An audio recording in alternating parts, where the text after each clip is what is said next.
Well, hey guys, welcome back to the shop. Got a few things I need to cover. Um, it's Tuesday. Usually do this on Wednesday, but I'm gonna be busy Wednesday through Friday so darn much that I ain't gonna get to shoot a video. But that little drill sharpening video, I didn't do it justice, and I feel bad about that. Um, but it was just one of them off the spur moment things. I just jumped in here and done it. So I need to recover that and actually show you. I've got it here set up, and what I've done is I'm going to take this 3/4 inch silver and Deming drill. When you buy them, they're usually a 1/18 non-split point, stuff like that. So let's go through the whole thing, how to sharpen it with a 1/18 point, and then turn around here. Then turn around and turn it into a 1/35 split point, which, you know, that's what I should have done. But I was just talking to the old man in the shop about his stuff, and I really didn't go in depth into that stuff. I did go in depth on, you know, diamond versus, anyway, watch the video. And let's go over what's going on with these cars. Lars, on his little F-150, he's still ordering parts. It's going to be, you know, a little bit of time. Because he's like me. He don't want to let loose some money if he don't have to. But we'll get it. The Captiva, don't worry, we'll cover that one. Don't understand why you gotta mount up an air conditioner on an oil pan, but hey, that's what it was. And then when I found that out, I was just like, I lost interest. So that's why there's not been a car video in a couple of weeks. And I really don't have the money right now to get into that 84 S10 out there. The little 85 Blazer's running good. I don't know what's going on with that thing. You can drive that thing for a week or two. It'll run fine, and it'll start bogging down, acting crazy. It'll finally sit there and just hiccup, spit, buck, and backfire through the carburetor. Dude, she'll run good for a few more weeks. So I'm thinking it's time for a carburetor rebuild, which that blows my mind. Never had to do that before with any other trucks I built. But hey, there you go. That's the first part. Let's go out here and take a look at things. If you noticed, man, I got a rash right here. Runs all the way up on my nose. Me and Mr. Lars tackled this dust collection system I have in this shop. And I don't know what happened. We went out there, cleaned the bags off the dust collector, and I evidently rubbed, you know, across here. Dude, this crap is sore as all get out. Been aggravating me now for 4 or 5 days. So if you see this little rose color on my cheek, that's what that's from.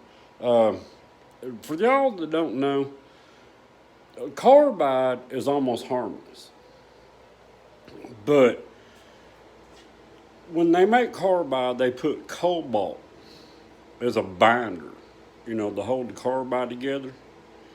Uh, Cobalt is a cancer-causing material. That's why when you grind in carbide, always face mask. If not, make sure you got adequate ventilation, right? Or you're gonna live a short life. Um, but that's what you see this. That's what it is. I don't know. That's the first time it's ever happened to me in a good 28 years. So I don't know what that is, but it's getting better. Now, with that being said, remember, grinding carbide and stuff, face mask or well ventilated situation, or your lungs are going to take a hit. All right, let's go out here and take a look at the car stuff. All right, guys, let's go take a look. Like I said, just been off the car stuff for a couple of weeks. Just got burned out on it. All right, here we go. All right, we got Mr. Lars' little F-150 sitting here. I'm not gonna lift that hood. There's nothing under there. The engine's still sitting right here, or motor, whatever you want to call it. We're just waiting on. We've got universal joints, gas tank got to be put back in it, a bunch of other stuff, and then there's some front end problems. So he's ordering all that because I told him, I said, look, man, so there's no sense in. I just told him, I said, look, let's get the whole truck right, okay? I know there's some universal joints he's got to replace, a slave cylinder, and probably a couple other things. Here, I'll turn around. Probably a couple other things. And then we've got to do some stuff. He wants to rebuild the front end. Okay? Makes sense. Well, before you order that engine, let's get the whole truck done. Right? Then we can come back to this. After he gets that other engine in, yank parts off of that, right, that he needs, stick on that one, and then we're ready to just put it in and let him drive it off. Makes perfect sense to me. I still think we have a transmission issue. But I think, I don't know. We're not going to know if we get a motor in it. Anyway, there's that one. Let's go to the Captiva. All right, so we're back out here with the Captiva. Oh, I'll put the breather on. That's about it.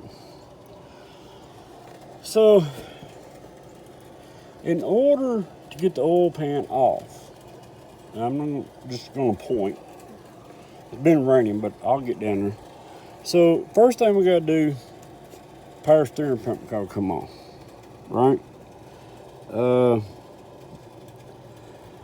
The alternator is way down there underneath this, if I remember right. Wait a minute.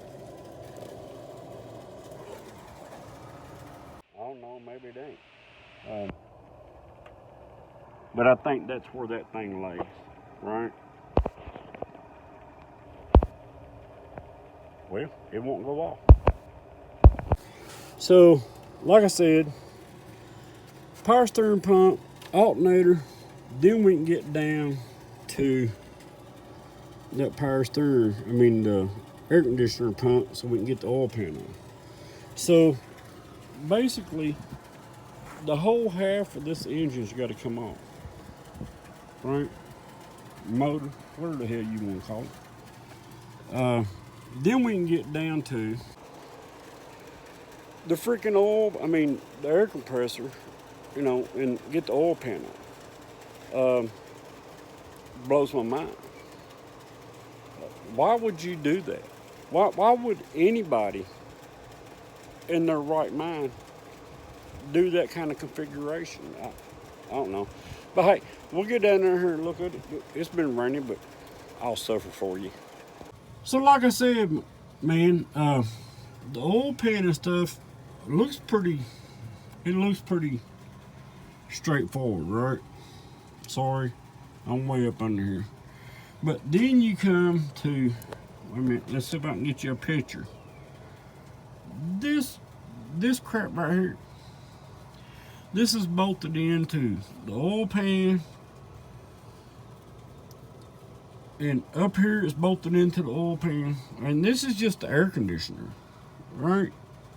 And there's no way, I've looked everywhere, there's no way to get them bolts except from up top. So that's a fatal flaw on these little 2.4s. It's just bull crap. Again, if you can't see, there's a bolt here, right? I can probably get to that one. This one here, there's no way. It's right there, but the only way you're gonna get that is from the front of the engine. So everything's gonna have to come up off top, come off up top. And then we're still gonna have to get this bracket here off, just to take the oil pan off. I guess that's engineering at its best. Oh, and we're gonna have to take the starter off of, well, I don't know, it's up above the oil pan. I think we'll be good there. Just to get in there and check bearings, right? I don't know. Well, we're gonna do it. Hang on. But anyway, there you go. Anyway, when I seen the air compressor bolted up to the oil pan, I was like, I don't want to deal with this right now. If it just been the oil pan, this thing been done. So there you go. That's why this is not going. We covered, large little, what is it, 97, 90 something. It's a Ford. We'll get to the 84 as soon as I have money to get to the 84. 85, running good. Think we gotta have a carburetor rebuild party. Other than that, man, sorry. That's about it. I will get this thing running. You got to remember back in the videos, man, I've already spent $600 or $575, I think what it was. All new timing components, everything on it. And then I drove it like a lunatic one day. And now we got a rod knocking, which I figured that was going to happen. For that timing chain, set metal up and everything, right? The metal come down. Where you think it's going? It's going into the bearings. I noticed the top end's not that bad, but it needs mains and rods. Let's just hope, like this, that the crankshaft's still good on that one journal. If it is, we'll polish it or whatever we need to do. If it's not, junkyard bound, man. Ain't worth spending money on. All right, with that being said, I guess I'll get off here. Don't worry, we're going back to the car stuff. I just needed a break for a little bit. With that being said, I hope everything's going good in your world. Hope everything's going good in your life. Make sure your family's home and safe. If you ain't doing that, you're not being a man. Old man in the shop, you got a video to shoot. With that being said, he knows what I'm talking about. We'll talk to you later.